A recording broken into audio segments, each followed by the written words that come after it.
Hey, what's up, everybody out there? Welcome to Powerverse. I am your host, Balamau Power, the Golden Mike from the North, and I want to welcome you guys to episode 13. Yes, 13.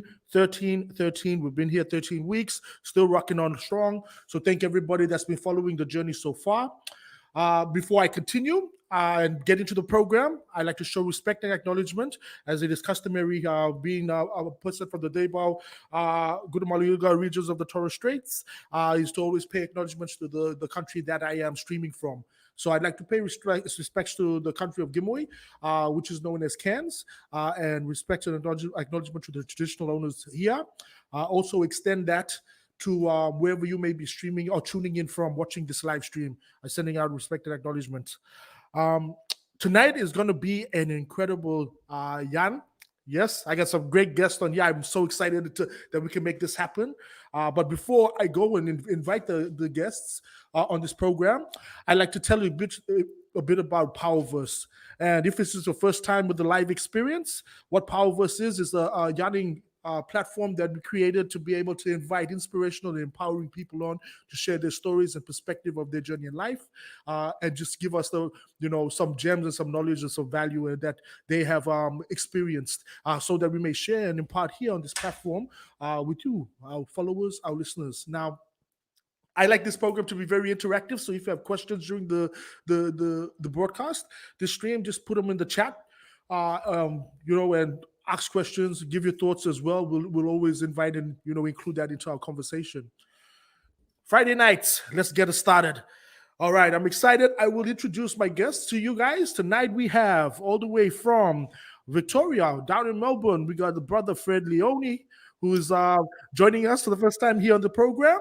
Also, hello, brother. From in Brisbane, we got the brother Unda Dwella, who is joining us he always joins us here on the program from time to time. So welcome again, brother. Kind of furniture. And of course, all the way from in Sydney, we have the deadly brother, Munky Munk. Monk, thank you for coming on the program again, man. It's always great to have you here. So good.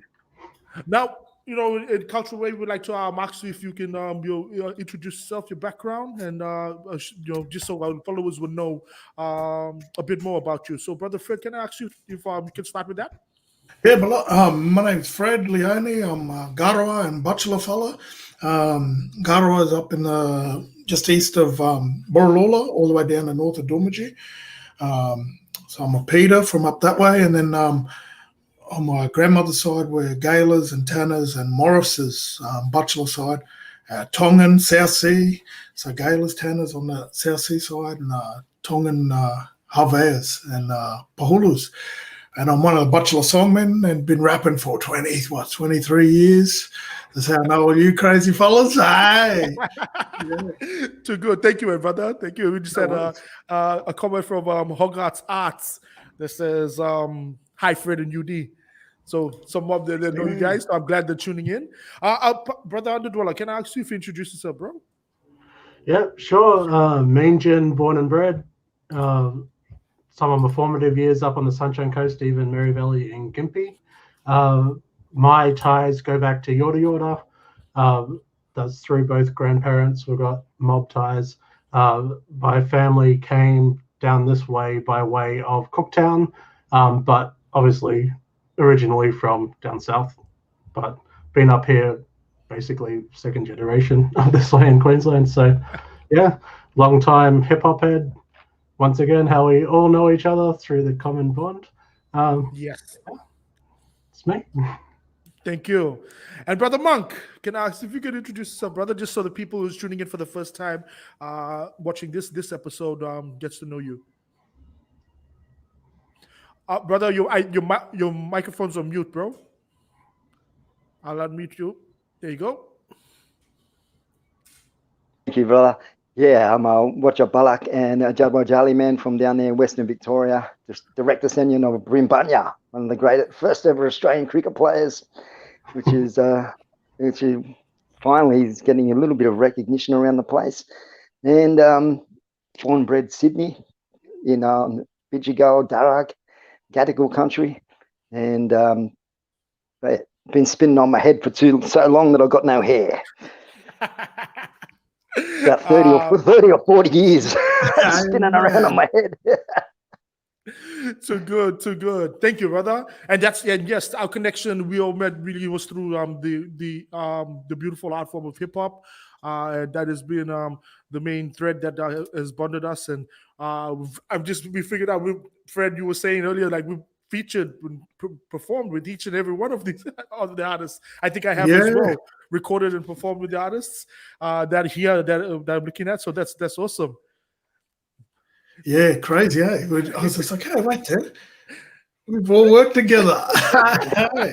Yeah, fellas, just Monk and I. Just Monk and I. I'm sure that'll happen before too long. But we're the only two that haven't collabed. Next week. I'll do that. That's next week's show. And we also established that there's over a century of hip hop and Aboriginal hip hop in this conversation right here. Yes, that's crazy. It's amazing, right? The journeys that we've traveled, brought us, and where it has taken us in life, and which is some of the stuff I'll get you guys to share. First, I would say evening, Bala Martin Kernbach is joining in. Ketchel, Gwen, thank you guys for joining in. Please ask questions as we go along. Now, tonight's episode is called Blak Friday. It's Friday the 13th, episode 13. Couldn't have timed it even more perfect, man. So what we wanted to do was give a wrap up, because I know this week has been a celebration of NAIDOC. We want to talk a bit about that, but there's also dive into things around what's been happening in community.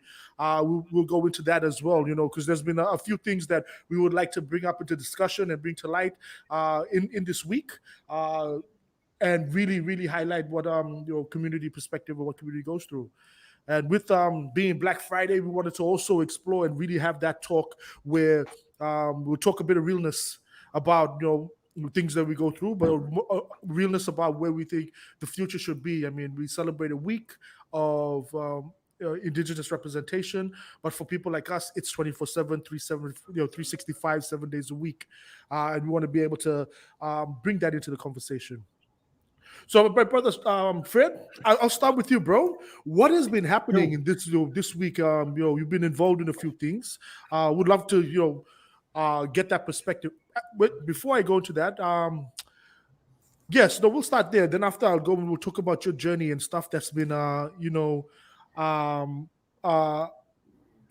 journey in life and how you got to this point here. But what's been happening for you this week, my brother? Highlight of this week, Powerverse tonight. Hey, yes. It's been good, and getting to catch up with you three. This is pretty mad. NAIDOC week this week, I just felt a bit deflated, well, I had to come down from up Queensland and come back down here to Melbourne, and then a bunch of stuff is happening. I see Murray Lady Kuma Gubby was talking about can we please bring up the assault on Uncle and up in Doomadgee, and that was one thing that's been playing on my mind over the last 24 hours. But it's been hard, with everything being online. It's been hard to really think about the week and just being busy, and did a yarn with my nephew's kindy today, and that was about it. I hadn't really booked any online shows or anything because we're in transition back down here to Victoria, and there was then we had that assault on whole uncle there up in Doomadgee yesterday. So that's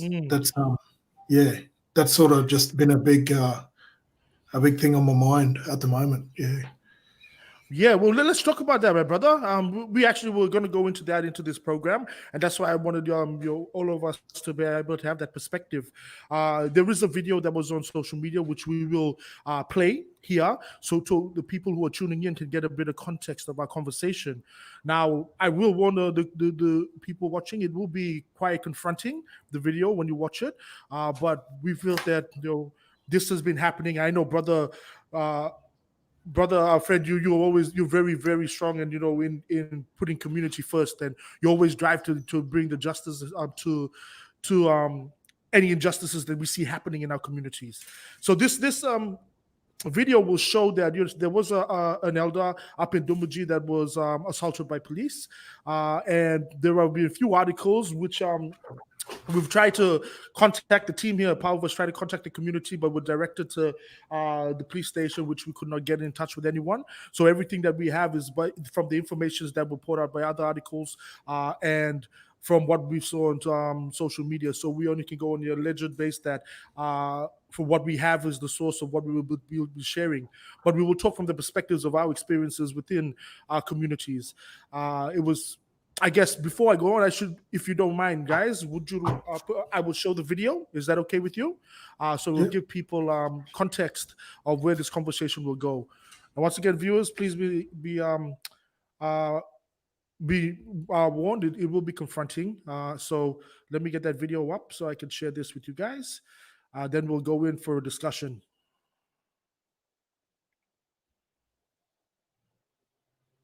Bear with me.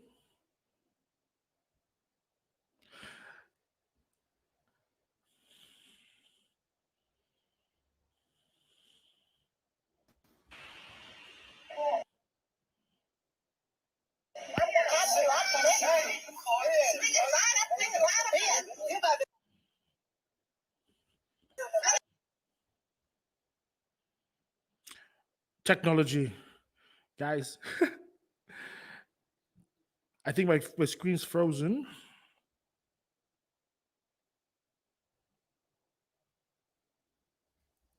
Uh-oh.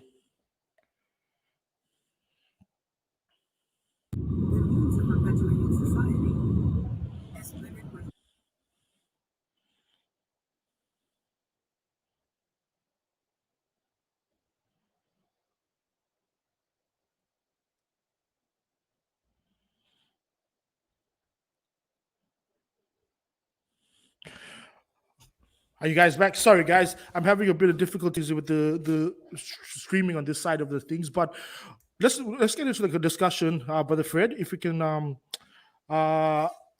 discuss what's been happening, like really, you've been a part of a few conversations, and from your perspective, while I at the back end try to work on getting that video back up.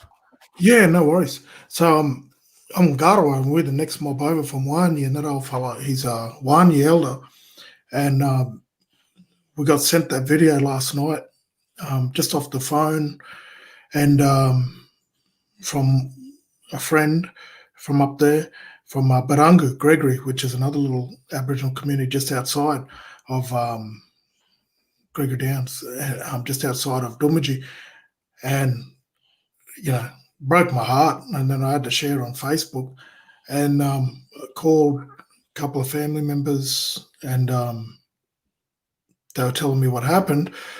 So then today, got in contact with that old fella's son, Shane O'Keefe.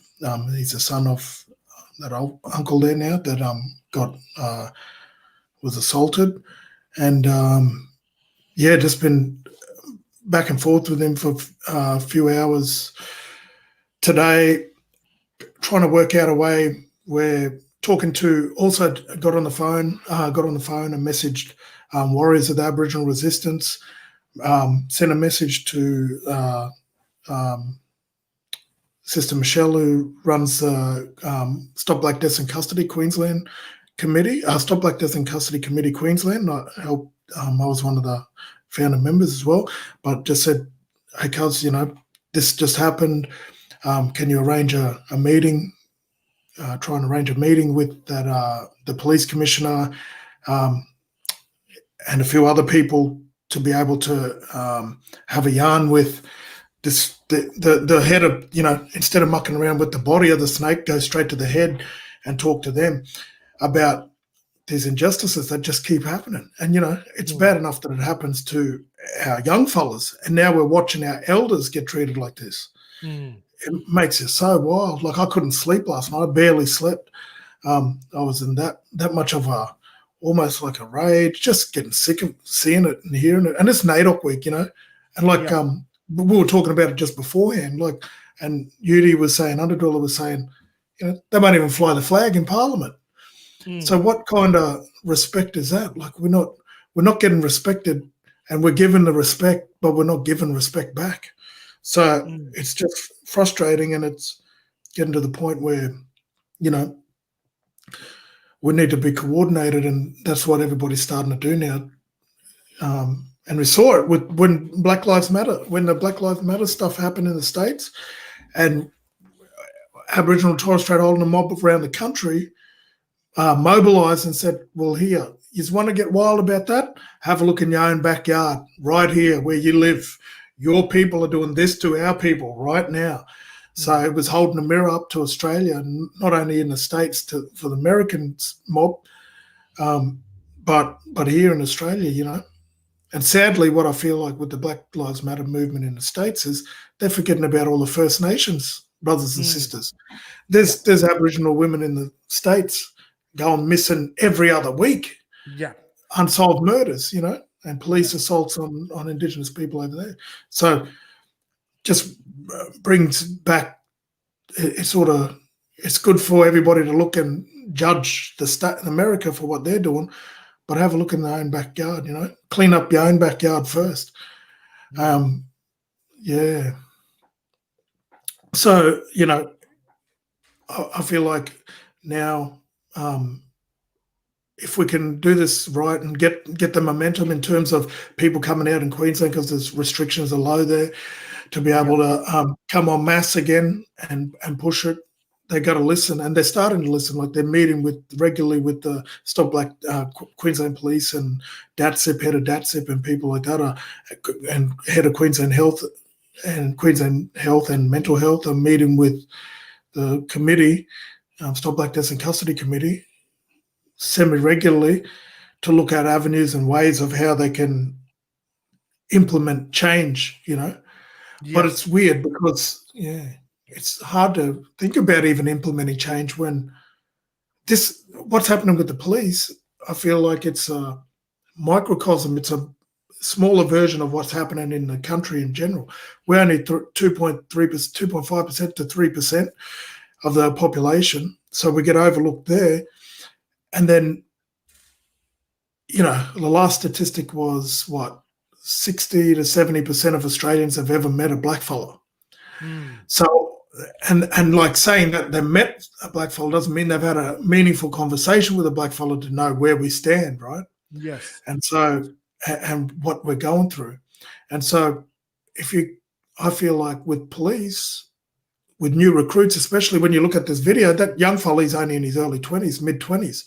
Yes. And so they get sent out and they're told from the get-go, oh, we're going to send you out. We're going to send you out to the hard communities, toughen you up. As soon as you get recruited, you go out to the communities and they go, you're going to earn your stripes out there. They're already saying to them, they're putting in their head that blackfellas are dangerous and scary, you know, and they've already come from communities where they've never met Aboriginal or Torres Strait Islander people. All they've heard in their whole life growing up is that we sniff paint, we're petrol sniffers, we'll rob you, we'll stab you, we're pedophiles, we're dangerous people. And then these young people go on to become police officers in a force that's already, you know, I'll say it, it's racist. They know, you know, you get Aboriginal and Torres Strait Islander officers in the force that speak about it, and they can't even speak out about it. And then they're forced to leave the force, and it's after they leave the force they can talk about it. Yes. But you get that mentality going into the force. They're already scared. So by the time they get put in a community where they're told that you're going to earn your stripes up here, mate, you watch, it's rough. And then they go in, they're already paranoid, already scared, going with all these misconceptions and preconceived ideas about who Aboriginal and Torres Strait Islander people are. And then they get dumped in the community and they don't know how to relate to people. They've never spoken to a blackfella. They just see dangerous. They see an old person standing there. Oh, dangerous. I've got to manhandle this fella. He just had heart surgery. You know, he's got a carer. He can't even walk. That's what my family's telling me. They see this old fella every day. Yeah. So it's like, it's hectic. Well, my brother, What I've got the video back up again. I would like to have a second attempt to show so we can give context. And I will get then also Unda Dwella and Monk to weigh in on the conversation after watching this to see, their perspectives and thoughts on what they see. Once again, to the viewers, please be advised, like this will be quite graphic. So we will be quite confronting. So just brace yourself for that.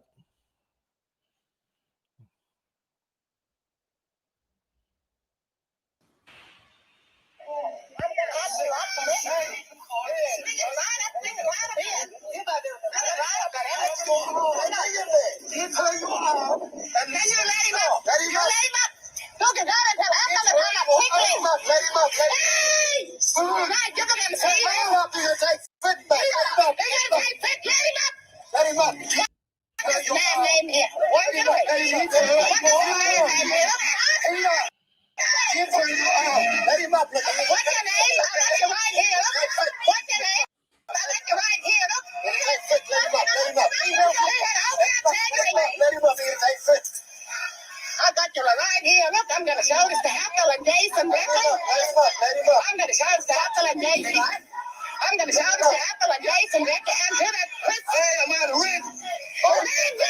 Come in today. Yep. I'm going to show this to the cancer record. I get it. Let him up. Let him up. I got you all here. Let him up. Let him up. Let him up. I'm gonna show this. Move away. I'm gonna show this to that man who I got on a thing. Video him, man. You video him. Yeah, look at old man here. Look, that old man. That old man there. I'm gonna be hearing from somebody in a minute. Yeah, I'm gonna show Ethel this. I can run this man's face here. 2, 3, step. Yes, he's not here arresting old man. Sick man. I'm running for the increase for him. His leg. Back off. He pushed another lady. He pushed another lady there. He pushed another lady there. He pushed another lady. And he's bleeding on his face there. Look, he's bleeding on his face. From you. From you.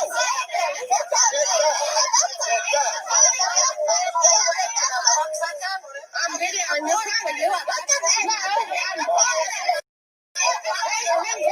are you? I know what you're doing. Video, get his name off him. Go right to the shirt. Better get his name there. That's it. What's his name? Oh, you go.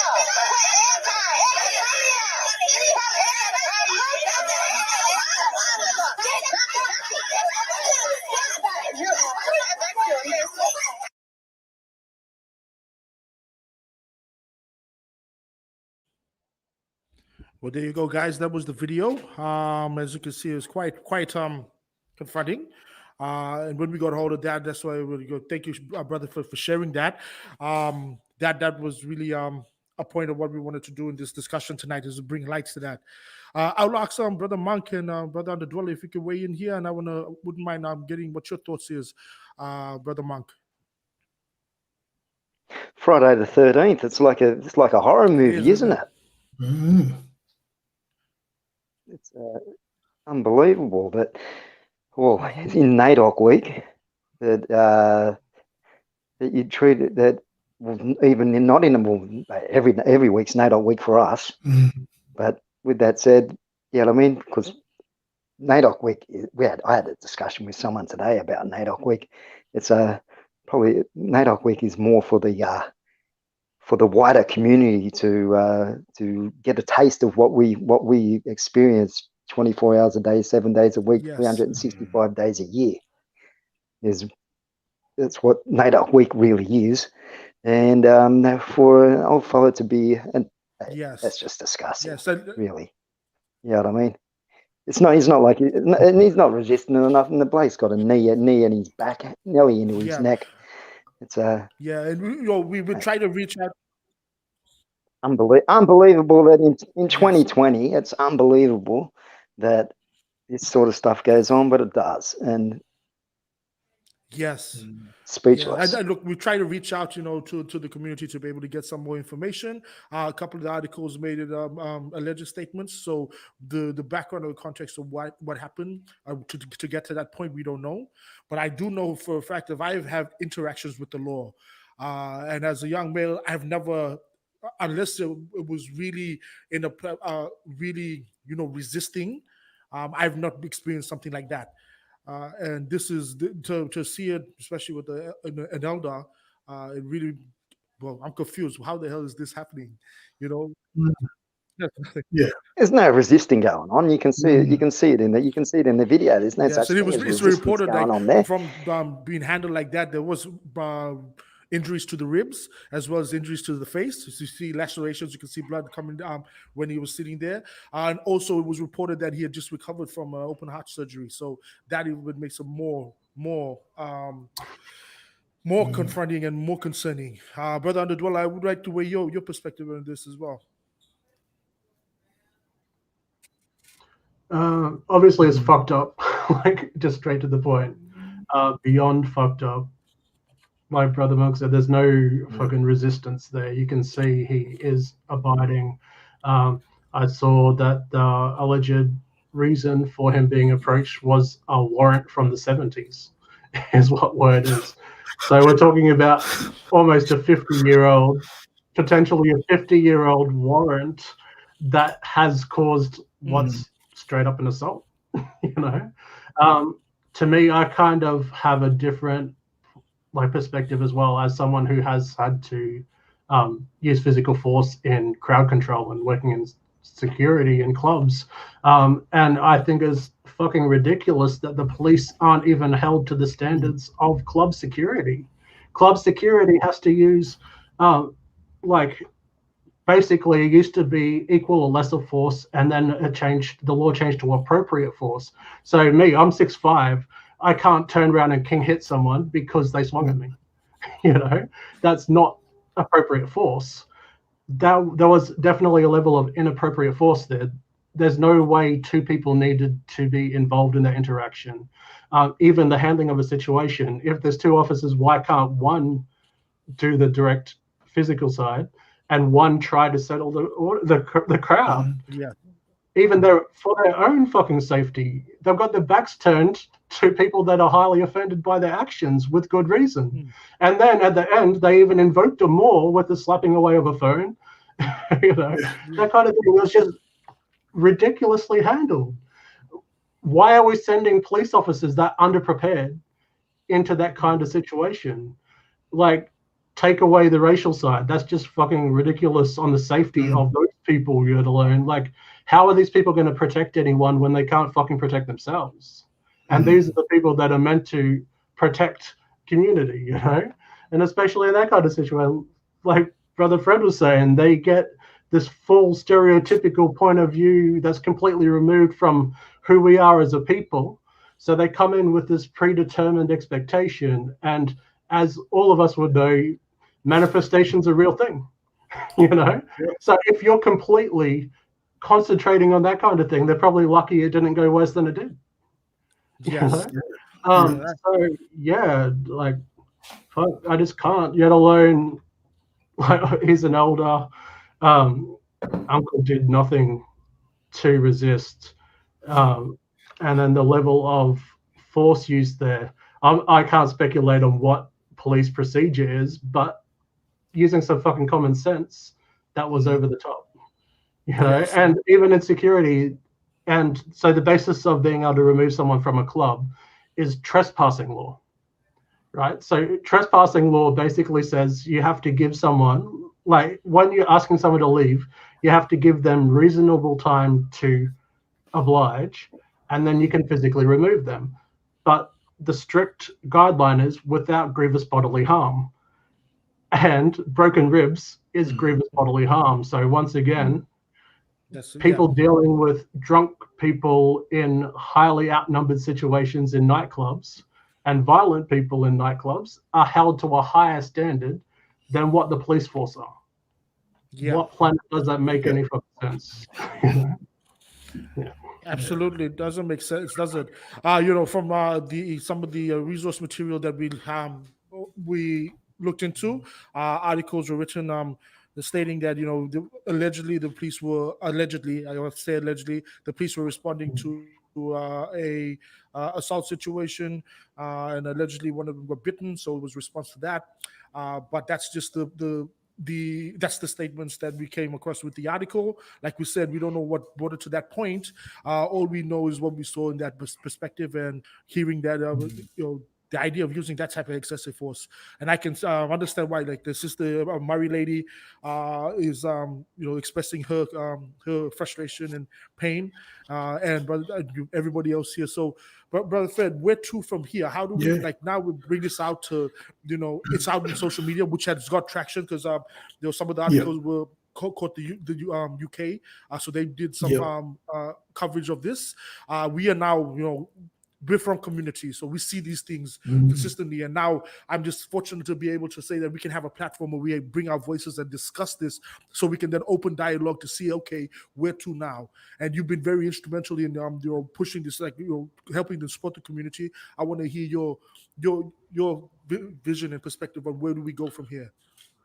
Yeah, brother. I feel like the institutional change that needs to happen is it's getting to a critical point now, and the Black Lives Matter movement has just helped to facilitate all around the world, particularly here in Australia too, is going to help facilitate change, systemic change from the top down, and which is what needs to happen. Like it just can't continue on the way that it is. Like, because if what hope do any of our young people have if they know they're going to get treated like this now, and they're going to get treated like this when they're old?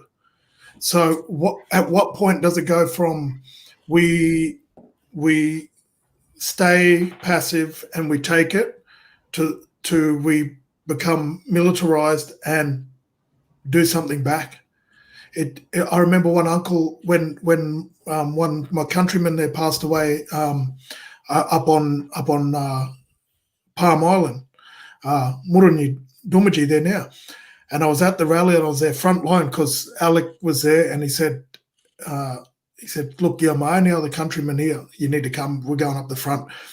And we marched. We were in the Courier Mail march, and that was. There was an uncle there who had already lived through Daniel York, like several, we've lost count now how many people in Queensland are getting killed by the police. And at that point, he stood up in front of all the media and he said, "What do you want from us? Do you want us to get our young people to start to fight back?" He said, "Because that's the way it's headed." That was when that happened in Palm Island, when all that happened. And it's just to the point where now, I don't know, as a 41-year-old, haven't seen this my whole life, watched it my whole life. Why is it we can't have a life where we can go and we can just switch off and we can be ignorant and we can have a life where it's all just fluffy, good things happening? We can't turn that off. This is our life. This is reality. Like, I remember waking up at 15, 16 years old, getting king hit by a female copper in my own room for nothing, dragged me down to the station, asking me questions in my boxes for nothing. So like, it's just, it gets to the point now where we have to be smart about it. And I feel like there's young people across the country, like warriors of the Aboriginal resistance, like, all these other activist groups that are on the coalface right there on the ground, that are making moves politically in terms of motivating people to come out en masse and rally. But how do we take that? How do we take that momentum from black fellas and white fellas all walking together It's now the next stage. Now we've got the numbers. We're getting a critical mass across the whole country. Look how many people just come out the other month, and that's in a pandemic. Imagine if there was no pandemic, that we would have got 1 million strong across the whole country. So I feel like once the pandemic's calmed down a bit and people come out, it's about taking that number now, taking those numbers and use our fingers and our ticking of the boxes. Who are we voting in? What are they doing? They've got to be held accountable. They're the people running the country. They're the people who are controlling these forces that are supposed to be serving and protecting us. Most of us all work. That old fella's working his whole life on cattle stations and all around the place. And our taxes are going to this, to be treated like this. You know what I mean? We got our wages. My mother's got her wages stolen 1 generation ago. Like, and we're putting our money and our time into paying for a police force that doesn't serve us and it doesn't protect us. Yeah, we're fully invested in it, you know. But when we're treated like this, so there has to be a certain amount of political pressure now, where people, instead of coming out, yes, it's good to come out and fight with us on the street for the rally, but take that now and put it into an email to your local councillor. Put it into an email now, and take it at voting time and say, we don't just want, we don't just want climate change to be addressed. We don't just want the economic development for our communities, for Aboriginal people. I'm talking about white fellas saying this to the government. We just don't want economic development to be addressed for Aboriginal and Torres Strait Islander communities. We want systemic change from the government. You control what happens with the police. You control what happens with the Australian Federal Police. You control what happens with the bodies that are policing us. Police fairly. Treat us like human beings, train these fellas properly. Why are police officers coming into communities and never met an Aboriginal person before, till they have to deal with the Aboriginal person in a way where it's seen in a negative light? All these recruits should be spending every second day volunteering for an Aboriginal Torres Strait Islander football team, volunteering with the local elders, volunteering before they even go out into the police force. They should have a year under their belt of working with the community to see us as human beings and not just animals, not just a number. And like that, we're just going to, they've lowered the age of what now they can arrest young people and jail young people at a lower age now. They want to do that. They're doing it. Wow. They're going to do it. And it's like the main people that it's going to affect is our communities, because they want to now put our young people in the system earlier. Before they can even read and write, they're going to be in the system. You know what I mean? Before they can comprehend what's happening to them, they're going to be in the system, stuck in the system. Yeah. Yes. Brother Monk, you want to weigh in on this as well, bro? Your thoughts and perspective of where we could go from here? Because I know...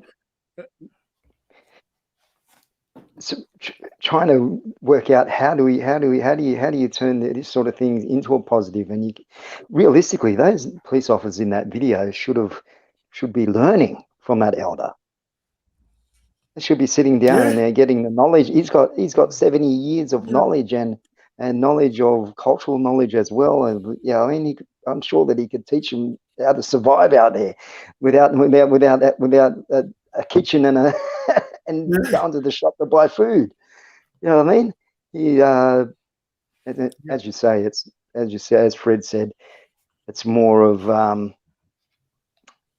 these people aren't ready. They're only young people. They've only been in the force for a week or so, or a little bit longer, but they've just got the wrong attitude in how to do. They should be learning from these old fellas. Rather than throwing them on the face first on the ground and sticking a knee in their back. It's a bit of a worry. Yeah, even then, Brother Monk, like Chris Hurley, he's a veteran. And we went straight from Palm Island and he got sent to a desk job on the Gold Coast and then shot at a young black fella in a car. And it wasn't till he shot at somebody till he shot in public in the middle of the Gold Coast, than they think. So it's a systemic racism, and it's a systemic view that police hold that needs to be addressed, and that can only happen when power changes up the top. What happens I at think the it's top and also, then trickles down, yeah, I Sorry, think it's also, like a society thing. So, and what you guys have been like, you guys have a new single out at the moment, you and Patrick, Yes. Yeah. and you two fellas have this single, and it tells, basically in that single, it tells you what the way future, what should be happening, and that is in a broader sense, is that Aboriginal people are very intelligent. The first astrologers, first people to bake bread, the first people to, yeah, I mean, we know, blackfellas know about conservation, about farming, about, building dwellings, about, I mean, like I say, astronomy and foods and all this stuff that is like positive. It's not negative. It's not like we're silly people. Tourism, even like, I mean, you're going into tourism and all this sort of stuff that people thrive at, and it's not celebrated, and it's not like the normal thing for mainstream Australia to take on board. And once that is, that's when things will change. Yeah. I think the work we do in community as well, like we bring light to this, having those conversations, those real discussions. It does get weary on the soul and the spirit. But that's why collectively we want to try to do together, be able to connect. And just going back with some of the comments, and Jack Nisna, part of the team of the Powerverse, said this is a very important discussion to have. So thank you for sharing your thoughts. Murray Lady said city cops aren't much better, at least in Brisbane from her own experience and cousins. And I believe we've experienced that as well. And it's concerning that the courts let them get away with it, even to let these things go this far. And it goes back to what you were saying, but Fred, that we're essentially as people funding a protection service that doesn't protect us. So I say the line in, the lines in stand up with some. There's a line that I say, protect. What is it? Protecting me from you. Who's so we talk about protection, but who's protecting me from you? From you, yeah. Yes, and exactly this. I mean, it was directed at the system itself. Like the system is not designed to protect us. It was designed to dehumanize us, to be able to make us be seen and treated as plants and animals, flora and fauna. That's what people were until 1967. And Mandy, I thank you for joining in. Mandy is a very great supporter of the Powerverse. She says she agrees with Fred. They should understand community before entering and should respect the elders. And everyone is fortunate enough to be, because not everyone is fortunate enough to be invited into community. Yeah. And when you see these videos like this, then it can give you an understanding of how, if you've seen this your whole life, it gives you an understanding of how we are very reserved and resistant to engage with people outside of our culture. How we are very standoffish. It's not because we're mean people by nature. It's just that the trust has been broken. I know, Brother Unda Dwella, what do you think? You want to weigh in and share your perspective on that? I think the brothers have covered a whole lot of important points. I think the thing that we really need the broader community to understand is the whole point.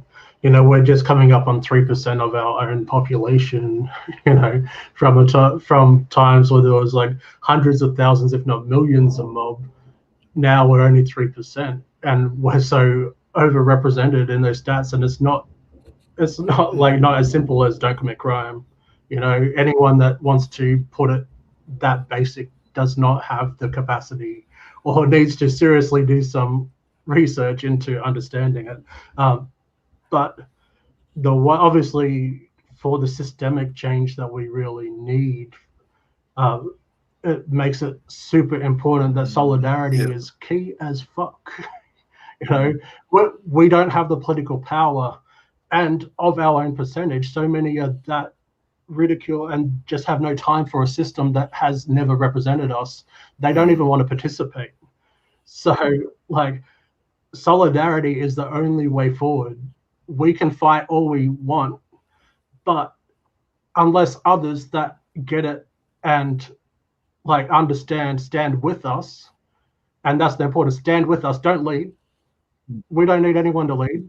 We can lead, but stand with us and reinforce our voices. Stand with us at protests, at votes. Vote more consciously. Get out of this two-party system lie. There's not, as long as we're stuck in the two-party system, ain't shit going to change because they're both working towards the same ends. You know, so yeah, we need to get our own candidates in there. I'm a big fan of Uncle Wayne Coco, and he's been speaking a lot lately, I've noticed, about the need for us to have our own candidates, have our own people that are speaking our own voices, speaking our own views, and literally standing for us, and vote for them. You know, a vote for anyone else is not a wasted vote. We've got preferences for that. You know, put the one that you really want in, give them the number one. Then if you prefer Labour over Liberal, that's what a preference is for. You know? So yeah, just really conscious voting. I'm a big fan of the physical actions, still protests, but protests is only one element. But in all areas, if you don't stand with us, then we can scream at the top of our lungs. We can keep repeating the same narrative, but we need you to help us make it change.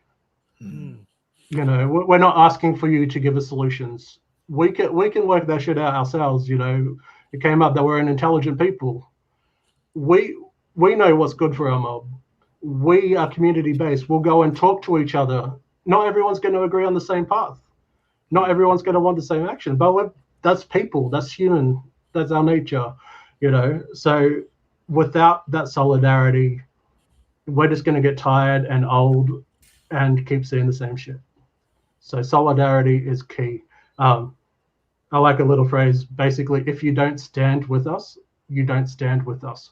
So don't turn up when it's convenient.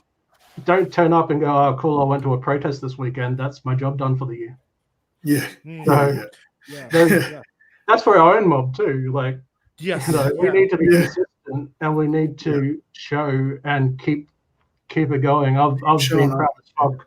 I've had my kids stand there with me, and my kids understand more about Australia and the reality of Australia than 99% of adults I've ever spoken to. You know, so yeah, like, and that's the other one. We need to keep teaching our youngsters too, because we want that to change. The country's still at a point. I literally, about a week or two ago, I saw a post about Aboriginal issues, and the fact that most of the comments were positive was enough to be touching to me and made me shed a tear at the fact that there was actually support. And that's like something as little as a social media post getting support. That gives a real indication about how fucked things are. You know, so. I think to add to that, the education around the narrative that's been spoken about our people, you know, showing having discussions around this incident, you know, bringing it to light, because there are people out there who just don't know as well, who genuinely will care. And I know a few people's perspectives have changed around once I start telling them. Like I saw, especially when the Black Lives Matter movement happened. Because of the pandemic, everybody was focusing on it, so you couldn't escape it. And then friends of mine came out and said, "Man, this is happening. This is messed up." I'm like, "There's been the complete narrative of my story, my whole life." And they couldn't believe it. But getting into that place where we're out there, you know, telling these people that this is what we want, this is what we need you to understand, this is how you can support. Like just sharing the video on social media and sharing the thoughts, or even share this live stream once it's ended, share it to everyone and get everybody educated on the same page. Then we can have a discussion where you understand where the emotion stems from. You know, and Jack posted up again, he said, like, you know, the thing about arresting kids when they're younger. I mean, they think they did it recently in Mount Isa with curfews, you know, and not looking into the reasons why these kids are out of the home? Is there another mechanism of support? You don't just take someone and throw them in custody, because that fixes nothing. And this is coming from experience. I know I've been in and out of that system, and until someone pulled me aside and being able to talk, and this was an elder who was been in the system, started talking, then my perspective changed. But I didn't need to go in there. Like, had that not happened, it would be a reoccurring cycle, because I didn't know what I was doing wrong, or I didn't know where it was broken in the system. So these things only come from having these discussions. Brother Fred, what do you think about that? Yeah, that's right. They only happen from having these discussions. And what's important about things like this Powerverse podcast / video thing, and other grassroots things that are happening online with the technology we have now. Our voice is about the voice of the people, us, the people, we're the community. Yeah, we might all be doing music and have all the stuff going on, but at the end of the day, we are from the community. We belong to the community, and we're not handpicked by whoever, because what we're saying is palatable to be enough to be broadcast across the whole country. This is a community voice. We're the community voice here. And so when we're talking and people are watching this, you're hearing what's happening in the mind of us mob here now, right now in 2020, So yeah, it's really good. I think in terms of, social media has been a blessing and a curse. Like, young people, I felt like, oh man, young people don't listen anymore. They just want to worry about, Instagram, Facebook, Twitter. They don't care. And then suddenly the pandemic hit, and then suddenly everybody was glued to their social media. Then the George Floyd, rest in peace, stuff happened. And, there's all these young people, all these people across the world. They couldn't escape it because they're locked in lockdown all around the world, and they're looking at their screen, and here's this black fella getting assaulted, and they're saying, well, and they're starting to question, why is this happening? And then all the local voices around the world are saying, well, you know what? You want to be disgusted and share that on social media and talk about what's happening in your own backyard. And so it was a blessing in that way, a sad way to happen, but with the social media, it was a blessing in terms of that education went smack bang into people's faces in their lounge room, on the bus, or while they're sitting there in lockdown, in isolation, whatever.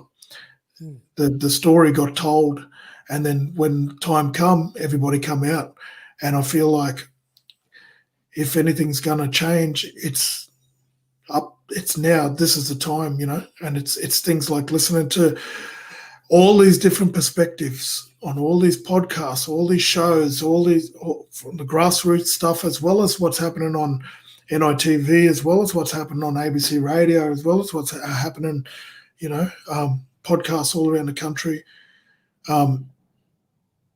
If young people now, everybody's got access to it all, so it's about getting all the ingredients, taking all those points of view, and getting a holistic view of what's happening for us now, and letting that be the thing that informs them on how they can change with their sphere of friends, with their sphere of influence.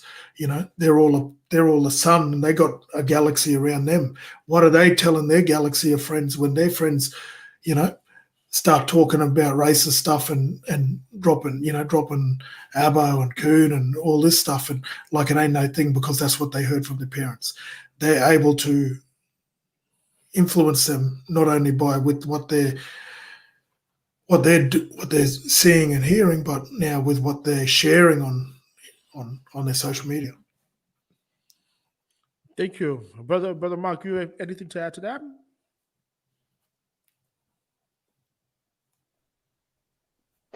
Yeah, there's even with that said, understand that people have got their own lives, and you know what I mean. People have, you know what I mean, are in their own lanes, and what they see outside of what they do in life is always very limited in what they do, and if they do hear things about Aboriginal people, it's usually something negative. Imagine if that little bit that they did hear about Aboriginal people was something positive every time.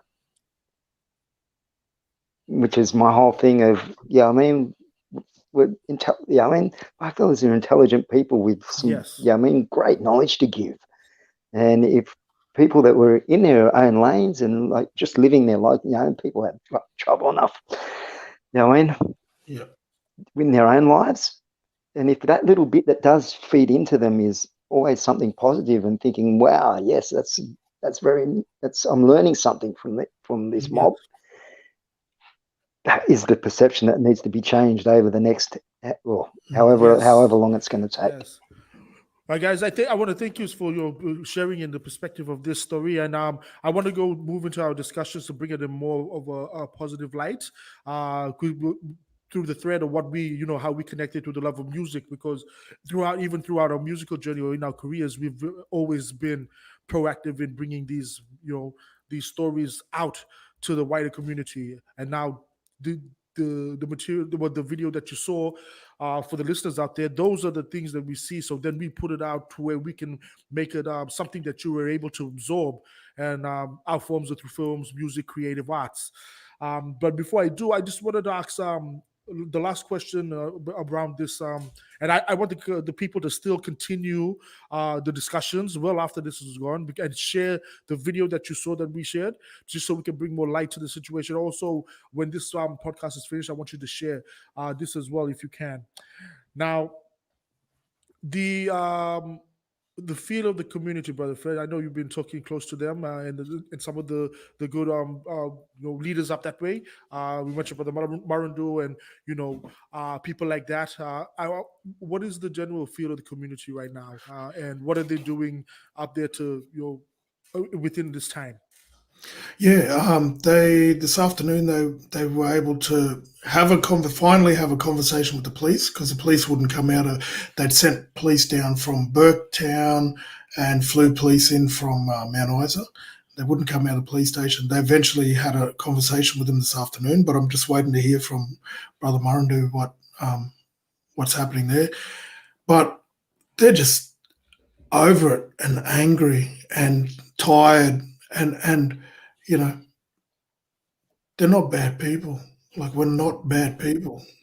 And so the community's just exhausted, it's just blow after blow after blow. But I feel like, you got young people there, like Unda Dwella mentioned Uncle Coco Wharton, his daughter there, Ruby Wharton. She's another young warrior coming through. Brother Bo Spirim there. Sister Meg. Like, there's crew, sister down here in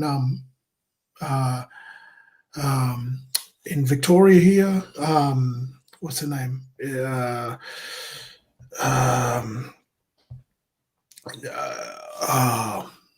It'll come to me in a minute. Mariki there, owners. Yep. And all that mob. You got Sister Gwenda Stanley. Look, there's so many people being proactive and getting out there and really pushing the envelope on being heard and seen, and making sure that people are hearing our perspective. It gives them a bit of hope, And like people like Brother Marandu, it gives you a bit of hope. And like Brother Alec there, Dumuji, gives you a bit of hope about what the future holds. But even today, I went to visit my nephew's kinder down here in Melbourne, and they were singing songs in lingo from all around the country, and I'm like, hey, and I said, what did you teach them this for NAIDOC week? They said, no, they learn this all the time. We teach them this all the time from non-Indigenous staff. And I was just like, man, I sent them a big long email, just saying, if anything's going to change the way the country is, it's what you guys are doing in that kinder. You know, it's the way Yes. it's what they're teaching the young people now is what's gonna change it. So we're not the ones getting bashed by police when we're that age. You know what I mean? Yes. Yeah. Yeah, that's great you say that because Boone McNugget just sent a message. He said the comments reads, in school it felt like when learning history that Aboriginals were just a nuisance. It was very demotivating and didn't make you feel proud or aware of your history. And that's what he shared with that. And I'm like, well, it's true because my like I think it was when I was 14. That's when I really got into understanding that Australia had a Black history. You know, it was never taught in school, and I stumbled through that through music. I told the story. It was the song "Took the Children Away" by Uncle Achi, and that led me down. You know, going to educating myself about what was really happening, and it led me on this journey to get me here right now, being able to have a chat with you, Deadly Brothers. Well, like I said, I thank you guys for that conversation on this issue, and we will keep from time to time keep posting up about the progress of this.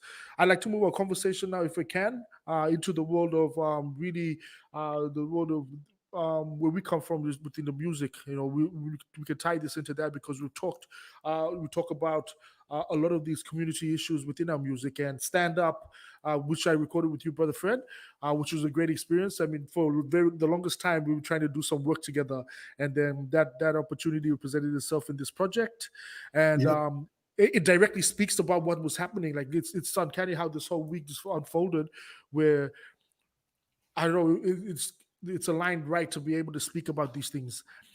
So yeah, I would want to get your perspective on the song, on stand up, brother, and that process that we went through. Yeah, it's just it's empowering, you know what I mean? Like it's the thing that makes my soul happy. Like hearing black fellas from around the country talking about issues that are happening in our communities and on a national scale. And it's amazing to see too, like in 2020, that it's taken what? How many? Monk, when did you start rapping, my brother? What year was it when you started rapping and breakdancing? Breaking 82. 82. Rapping 85, 86. Yeah. So how many years from 85, 86? That's 1982. 1982. See, that's 1982. It's taken this long for our messages. Yeah, 38 years. 38 years. For our messages, right, to now not only be seen as, oh, they're making Indigenous hip hop and it's for them, they're making it for themselves, for Indigenous community. No, we're speaking the narrative of this whole fucking country. You know what I mean? We're speaking the narrative and the perspective of a whole generation, and from Brother Monk all the way through to now. And the songs that we're making, we're not preaching to the converted. We're not preaching to ourselves. We're talking this and sending it out. And it's amazing to be able to work with you and see that the music now is being appreciated for what it is across the platform. You know, black, white, in the music industry, it's seen as they know now that we're not just writing a narrative for ourselves. We're not talking to ourselves. We're not here talking to ourselves. We're telling the story so they can hear. It's almost like, pardon me, it's almost like the blinkers are slowly coming down, and you know, through the power of hip hop, we've been able to just go boom, boom, boom, just pound away at the message. This is the message. This is the message. You want to listen to Public Enemy? Here, we got a message for you. Listen to this message. Listen to this. You want to listen to Dead Prez? Here, we got a message for you. We got a message for you. We got a message for you. You want to listen to NWA and pump your fist? Here, we got a message for you. We got a message for you. Here, we got a message for you. It's taken since Monk started to now to 2020 for people to start going, hey, look out. And then you get Briggs booting the door in, and all the black fellas are coming through. Barker's coming, Birds is coming, Mau Power. Now we're all under, like everybody's there. They're all that. It took that brother there to do that with Bad Apples for everybody to start going, hey, well, I love that. Wow, what? You know, like suddenly, like they're growing a conscience, and it's like, well, you can't be there and stand at a Public Enemy concert and put your hand up with Chuck D and Flavor Flav and throw a Black Power fist up and in support of what's happening over there, if you can't even support what's happening to the mob going through the same thing in your own country. And so it's deadly to see that young people and people listening to rap and are finally getting to hear these.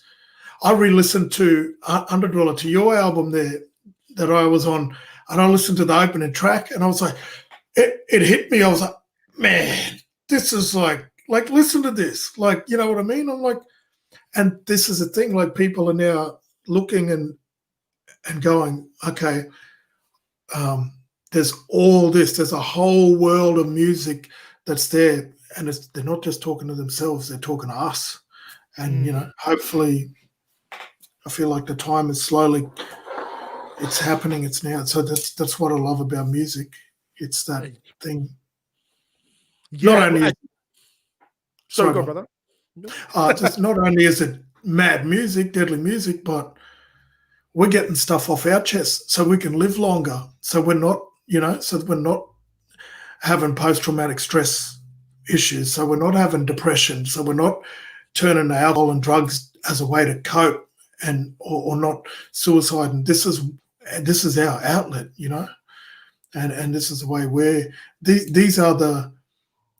these lessons that we're leaving in this music is what our legacy.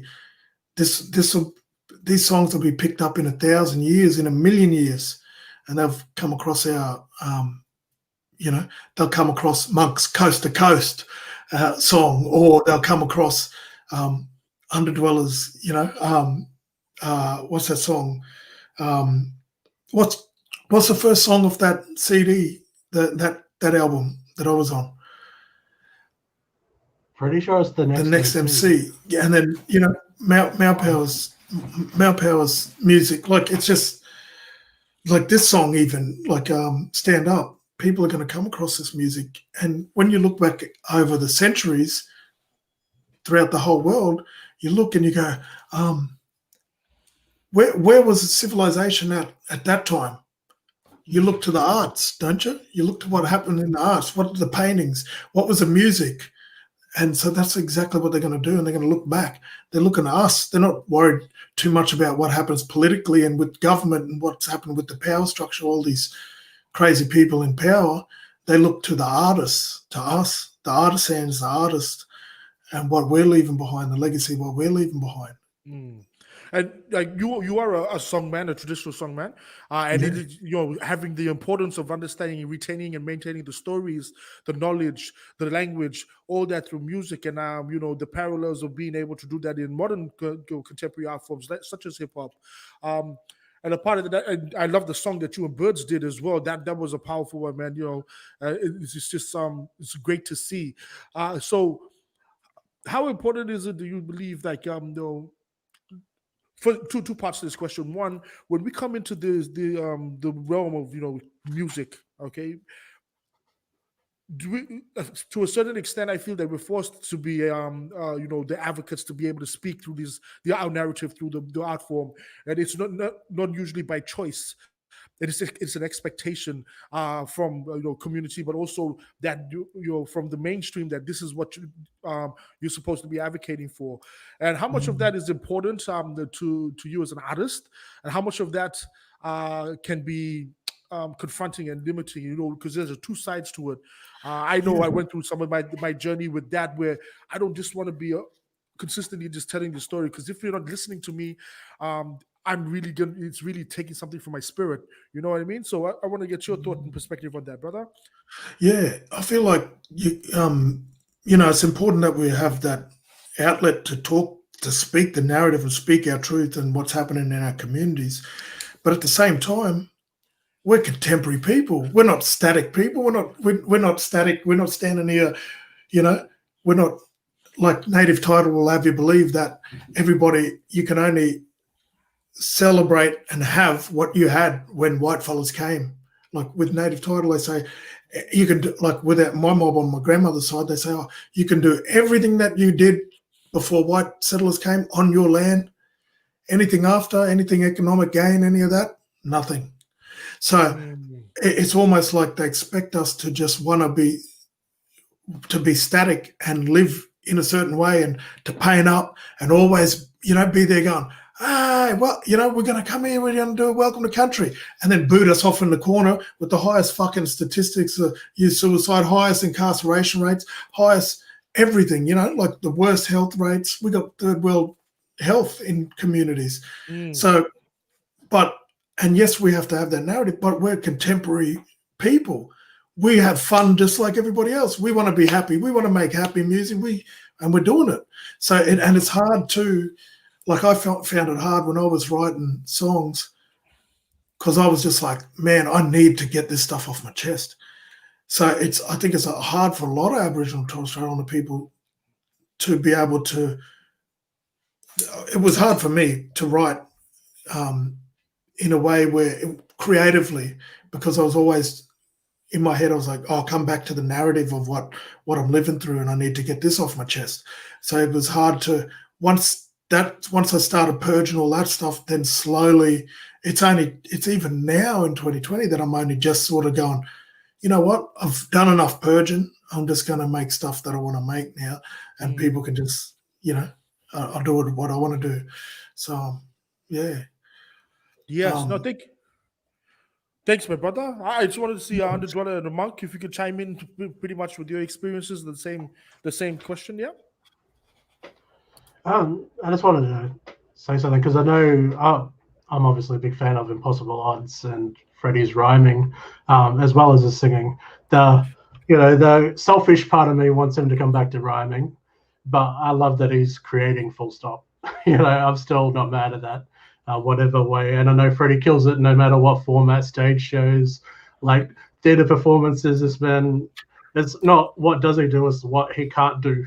Like, not even like just facts, big facts, But I wanted to say, basically, I think on a level, like I know myself when I'm writing, I'll approach something that's meant to be almost like a party jam, and I can't help it.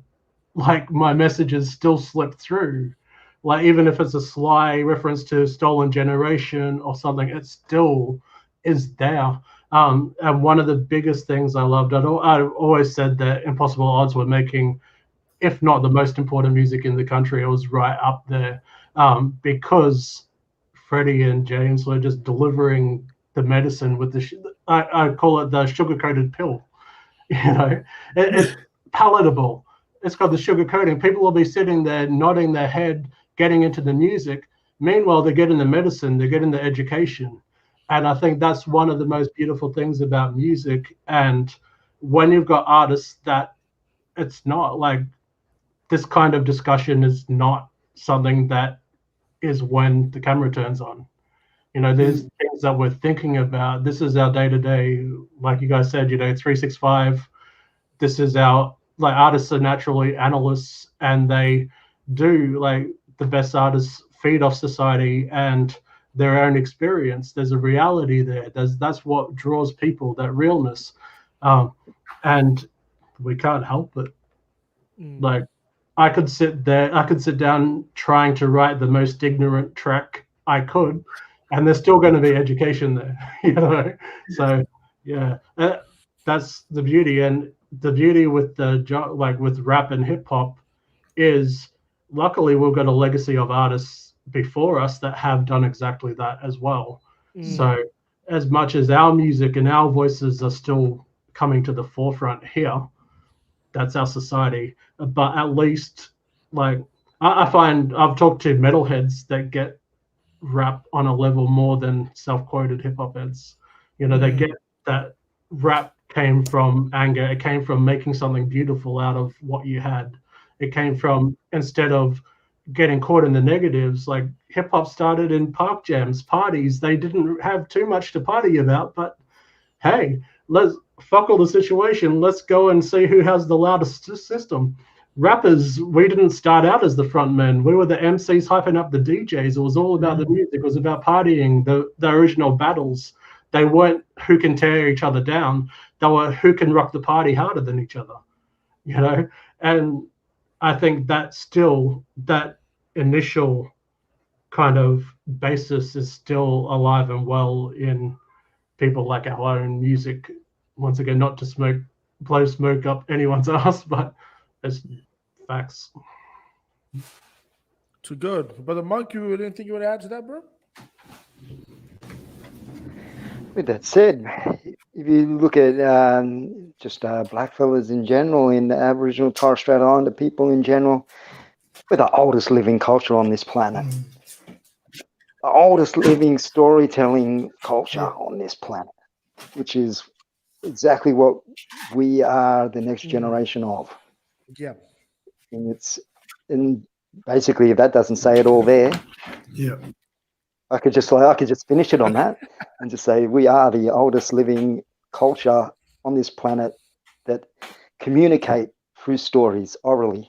And as with hip hop, that's why mob resonate with hip hop, because I've said this one before. It's like hip hop culture is the dance. You know what I mean? The break dance. It's like our dance. Doing graph on the wall is like our rock paintings. Yeah, I mean, there's so many similarities between hip hop culture and blackfella culture, and the storytelling of and we come from we're honored and we're privileged to come from the oldest living culture on the planet that has that history of passing stories on. Yeah. Amazing. Thanks. I was reading some of these comments. Come back. Jack says he loves the song Stand Up. Thank you, brother. Also, he says Bad Apples by Briggs caught his attention big time. You remember when he pulled over listening to it for the first time, he's being blown away about the rawness and relatability. AB Originals are the modern day legends. Shout out to the AB Originals and also the Bad Apples family. Trials did the beat, so he's produced that stuff, man. And I have a lot of people who really love that song, which I wouldn't mind playing before when we end on this here tonight, or just for the people out there to have a jam to it if you haven't heard it yet. Going into what I also would like to add, when we're talking about all the artists that is making great music, what I'm really, really loving is the women representation in our craft. I mean, I'm seeing a lot of, there's great artists, they're just great women who are storytellers as well as musicians coming out. And I think it's a great time when we're seeing that there has been an equal, representation from the women's voice, which is very important. And I want to shout out, big up to all those artists that are out there coming up. They have like Owita, those three sisters doing the thing. I love what they're doing. Absolutely. Yeah, and more like like all of these beautiful music is coming out. It's been great to hear all perspectives, and even the younger generation. Man, I'm listening to some of the music, like people like Lil Mason, Jay Miller, and I'm like, wow, this is we're part of a lineage that there's just going to be more great stuff that's going to be created, and that's a great legacy to be a part of. So I'm glad I could be able to share that with you, deadly gentlemen, deadly brothers on this program. Anything anybody want to add with that? Talking about the women in the music. Emily Wurmara. Yes. Man, there's so many deadly artists out there. It's mad. Like I get on Spotify, first time on Spotify this year. And I get my daughter to sound, you got a dad, you got a Spotify. I'm like, what the fuck is Spotify? I get on and all these playlists are popping up. I'm just like, there's so much deadly black talent out there. It's not funny, hey? It's so deadly to hear and see. And it's just awesome. I see some comments there. Last Connection is speaking the truth too. Yes, Last Connection. Yeah, Last Connection. I was on there. Oh, look out. Delma Plum is deadly too. Plum. Yeah. Definitely some beautiful artists out there, like really great music. Bit of trivia. I got a bit of trivia for you, Balapati. Delma Plum. One time I was up at the National Indigenous Music Awards and we're walking down. It's music awards are finishing. Everyone's walking down the after party, and I'd just seen her perform, and I was like, hey, and she said, hey, brother Fred, you got a lighter? And I said, lighter? No, I don't smoke. I said, did I meet you before? She said, no. And, I was like, no, oh, okay. And we're walking along. I said, yeah, how do I know you? She said, no, you know my brothers.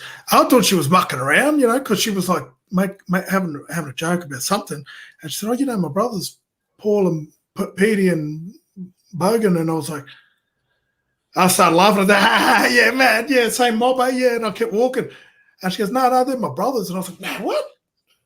Your brothers? She said, yeah, that's my blood brothers. I was like, oh, snap. I said, here, look, your brother is married to my cousin. So, we all these connections, Yeah. My brother Petey married to my cousin, Janita, up in Maryborough there. Married up, got a young daughter and that. And, a bit of trivia, sorry. No, that's so good, man. That's what we like to have those yards and make those connections. Yeah. So last one I just wanted to say, like, what's the journey for you now, brother? Like, what have you been up to? I know we're doing creations and music, but what else has been happening in your world?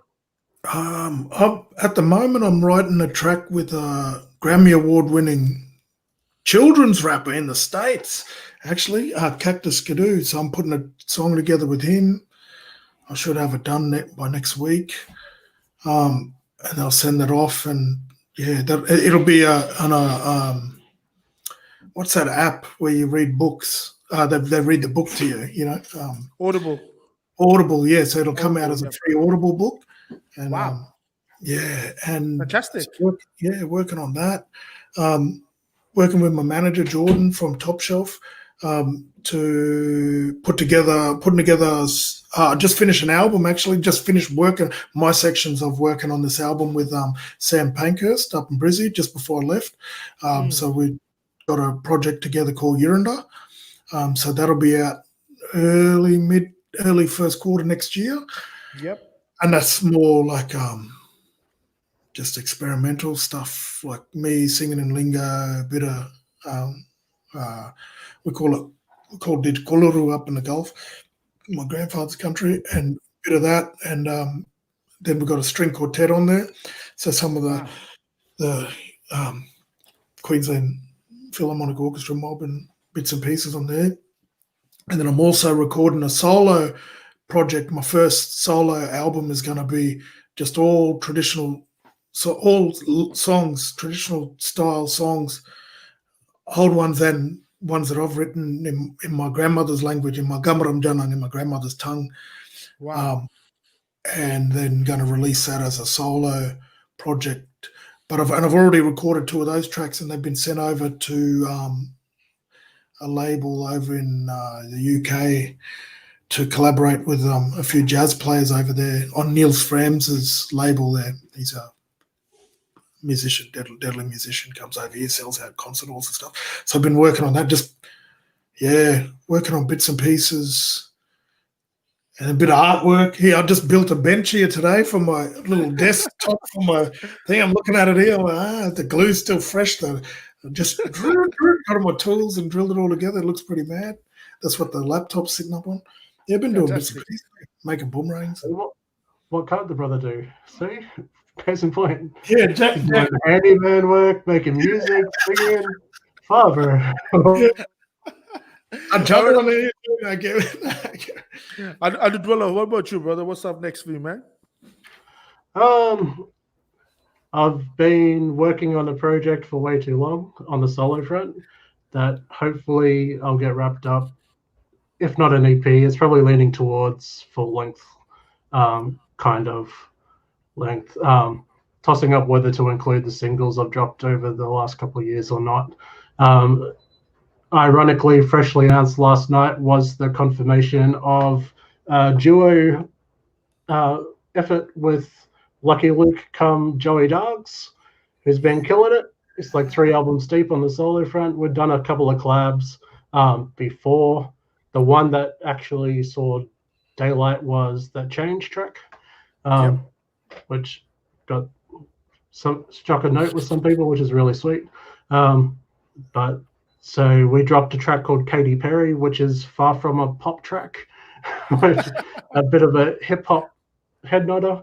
That just hit SoundCloud last night on the kind of unofficial official tip, But we announced the duo officially. That had been in talks for a while, and we decided on the name together called Your Mob. Here's your mob. So next on the stage we have Your Mob. Your mob. Who's your mob? Biggest mob. Who's mob? Your mob. Yeah. So we thought that was pretty funny, kind of wrapping back into the mob connection, both being mob artists. And yeah, I've got some good feelings that there's going to be some really good tracks to come out of that pairing. Fantastic. Luke or Joey has a real talent for catchy hooks, and his kind of tongue-in-cheek personality comes through, but he can also get serious when he wants as well. So I think there's some real potential, and we've already been talking about the direction. It's going to be primarily boom bap with some nice funky soul-y kind of material coming through. So yeah, that's me, I guess, at the moment. Awesome. Yeah. Cool, good. Brother Monk, what about you, my brother? Oh, good question. I always got plenty of things going on. In different areas of the world of life. What are we talking? Music, work, radio. Hey, I just extend because obviously the borders aren't opening anytime soon, so I can't really do what I've been doing for the last 10 years and traveling all over the planet. So today I extended my contract to an afternoon radio on Koori Radio until March. So I'm stuck. I'm locked into that till March. And I'm inviting Indira Naidoo's ABC Nightlife show tomorrow night, which I'll be playing you guys track. But later on, if you can send the link, I would love to share it, man. Hear the show. And with that said, just on the music front, probably 3 projects I've got going on. I've got an EP that I'm putting together of different artists that I've worked with around the world, which is going to be pretty crazy in the way there's not going to be much English on it, which is kind of cool. Also, another little solo EP that I'm putting together, and I'm kind of deep into this Southwest Syndicate album, which I'm one of.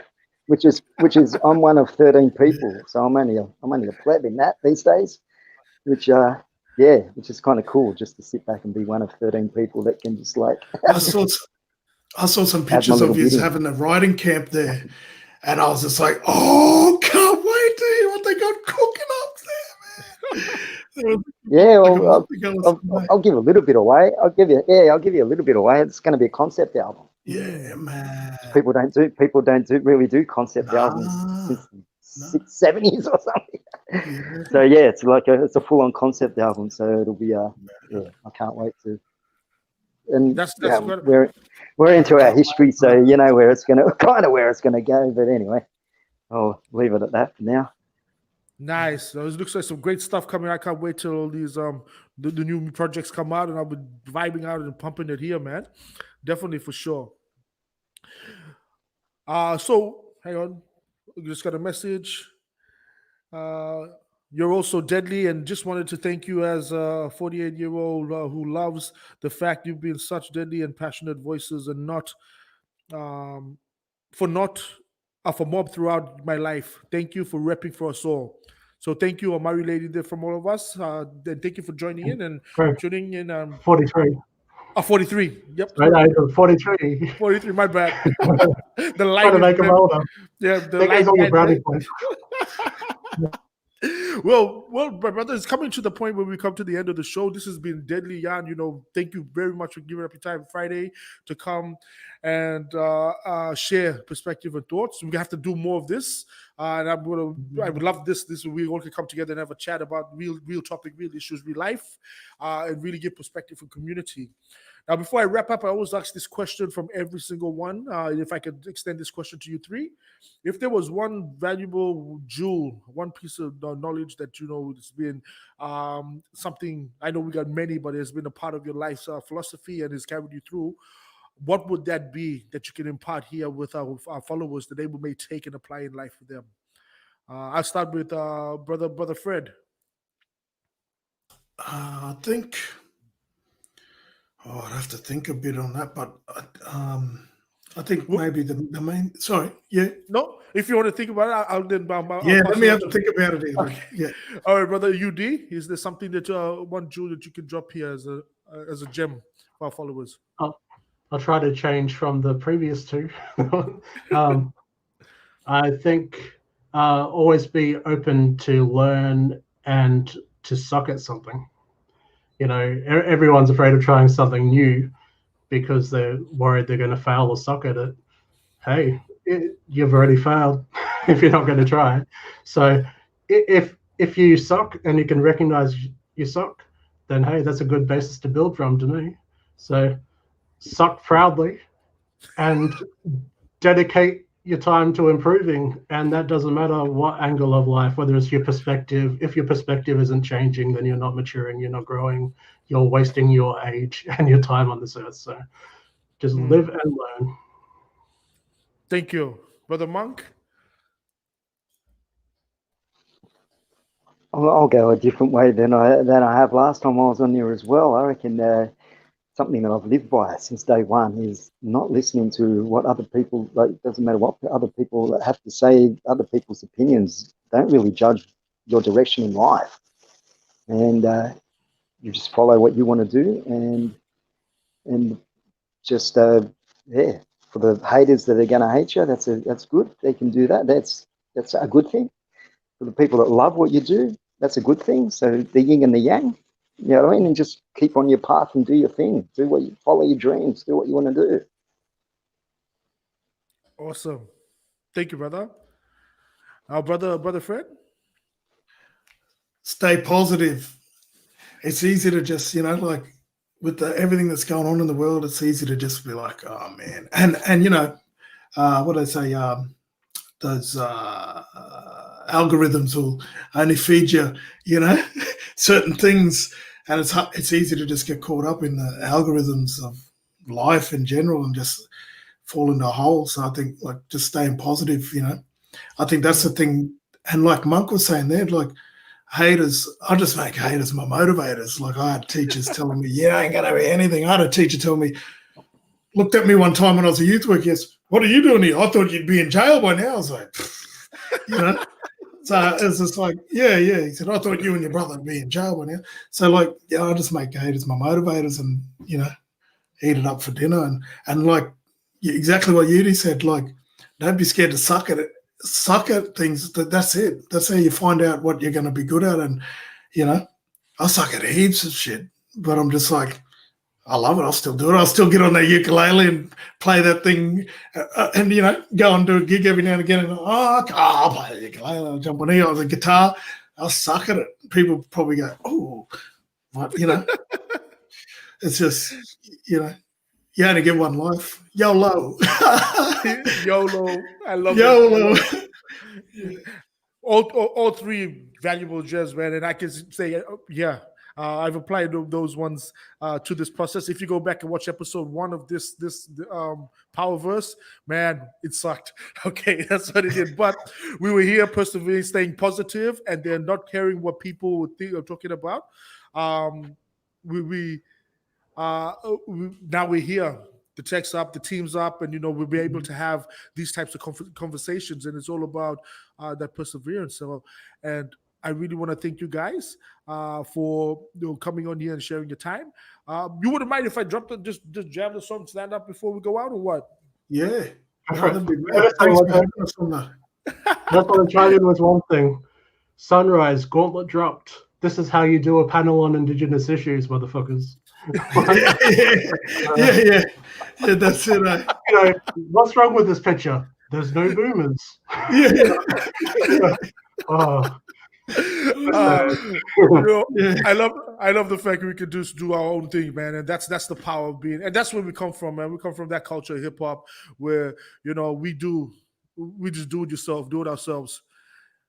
Yeah. Yeah. All right, but I'm gonna jam this one out, and then we'll close off the night. Hope you guys enjoy it and vibe with us. Let me know if you can hear it. Is it playing? Let me not get any technical issues right now. One time we're gonna stand up, stand up. One time we're gonna stand up, stand up. Shout out, shout out.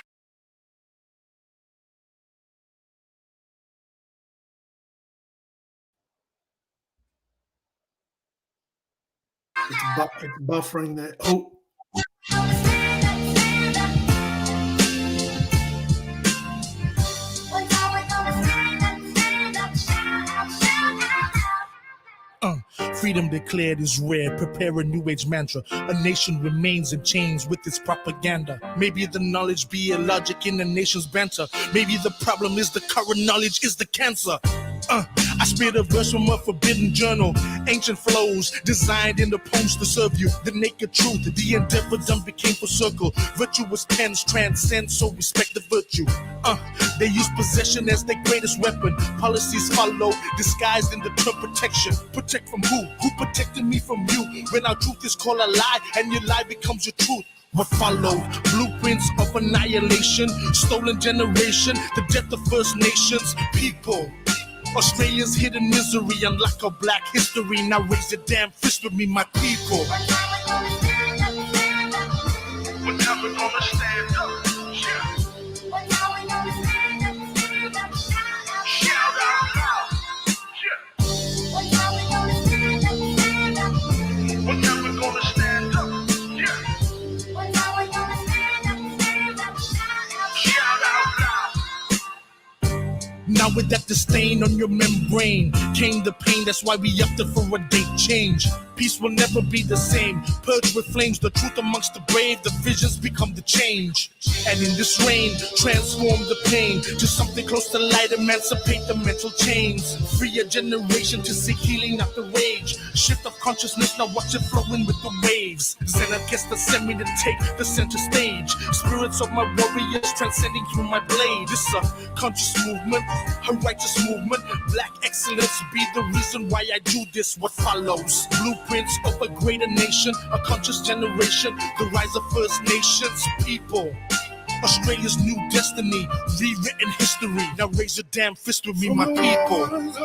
Straight to the mainland, clear till we stand. Take heed to the knowledge of our people and the strength that they have.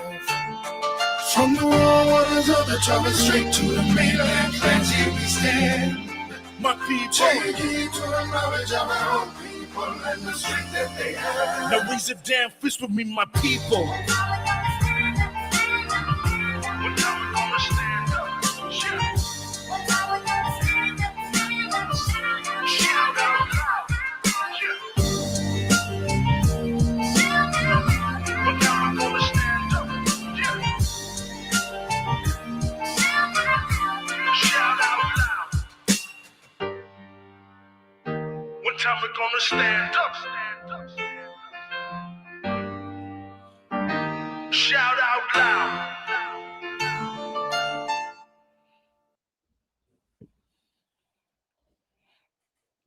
Brother Trials is a beast. He is, man. He is. Hey, And it was a pleasure, brother, to have you on that there, man. When you dropped when you Thank sang you, on it, brother. bro, it just took it to another level. biggest A one. bigger song. Yo, Thank you guys once again for joining me. I really appreciate your time and being able to share your perspective and knowledge here on this platform. And I've seen all the comments.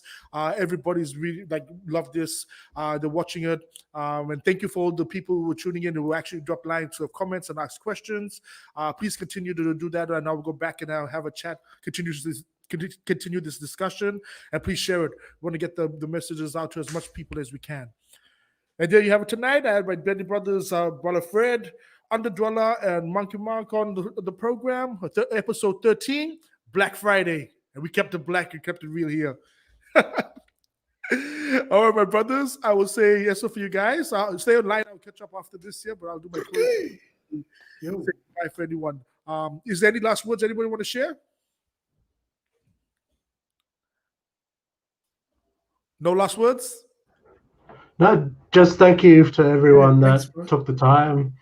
You know, not to be corny, but you know, you could have been doing anything. So if you took the time out to have a listen, you know, mob especially, we always love mob love, but also everyone else that doesn't necessarily get exposed to the voices. Respect and thank you for continuing to support the platform. Yeah, everyone just took time out of their life to listen to what we got to say.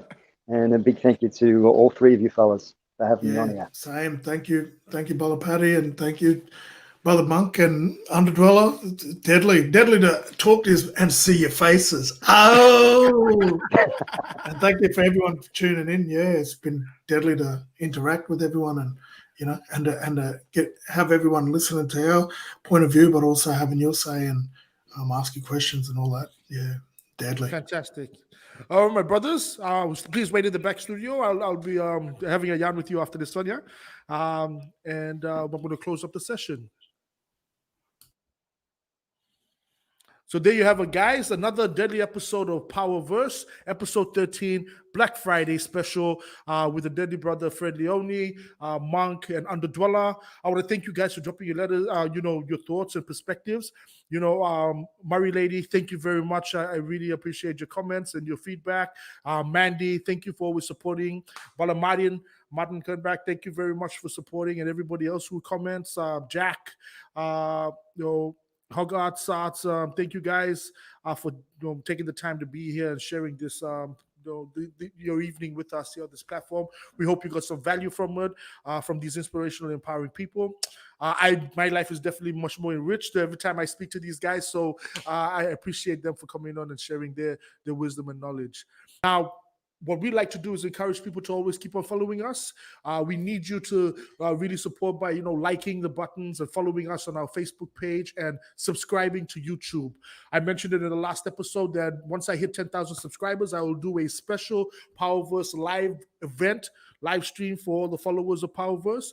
And we've just broken the 10,000 mark on Facebook. We want to hit 20 now. The reason is we want to build a community where we're able to share and have these conversations and create dialogue to be able to make impactful change and bring value to people's lives. That's what Powerverse is about, and that's what I am about. So thank you once again for being a part of this platform. I close it off for the Powerverse and saying, as we always do with our tagline, stay inspired, stay empowered, and stay connected. K-Measo, and I thank you for your time. I'm Bala Mau Power, Golden Mike from the North. Thank you. I'm out.